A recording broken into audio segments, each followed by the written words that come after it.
रामायण से जुड़े रहस्य जिनसे दुनिया अभी भी अनजान है। पहला, वनवास के 14 वर्षों के दौरान लक्ष्मण कभी सोते नहीं थे। वनवास की पहली रात को जब राम और सीता सो रहे थे तो निद्रा देवी लक्ष्मण के सामने प्रकट हुई। उस समय लक्ष्मण ने निद्रा देवी से अनुरोध किया कि उन्हें ऐसा वरदान दें कि वनवास के 14 वर्षों के दौरान उन्हें नींद न आए और वह राम और सीता की रक्षा कर सके।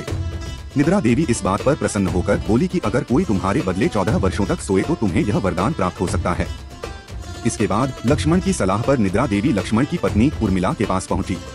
उर्मिला ने लक्ष्मण के बदले सोना स्वीकार कर लिया और पूरे 14 वर्षों तक सोती रही। जब लक्ष्मण अयोध्या लौटे तो देवी निद्रा तुरंत लक्ष्मण के सामने प्रकट हुई और जब वह सो गए तो उर्मिला जाग गई। दूसरा, रामायण में विष्णु श्री राम का अवतार लेकर आए थे तथा देवी लक्ष्मी सीता बनकर आई थी। वहीं उनके इस अवतार का साथ देने के लिए शेषनाग लक्ष्मण जी का अवतार लेकर आए थे, जो क्षीर सागर में भगवान विष्णु का आसन है। भगवान विष्णु का सुदर्शन चक्र भरत का अवतार लेकर आया था तथा शंख शैल शत्रुघ्न अवतार थे।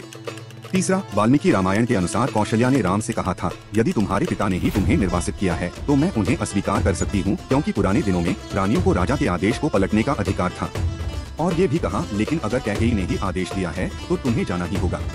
निश्चित रूप से वह आपके सर्वोत्तम हित को ध्यान में रखेगी। चौथा, सीता स्वयंवर में प्रयुक्त भगवान शिव के धनुष का नाम पिनाक था। बचपन में देवी सीता ने अनजाने में शिव धनुष को उठा लिया था, जिसे राज्य में और कोई भी नहीं उठा सकता था। यही कारण है कि राजा जनक ने सीता के स्वयंवर में धनुष तोड़ने की शर्त रखी। पांचवा, राम की एक बहन भी थी जिनका नाम शांता था।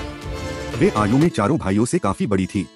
अंगदेश के राजा रोमपद की कोई संतान नहीं थी, इसलिए राजा दशरथ ने शांता को उन्हें दे दिया था।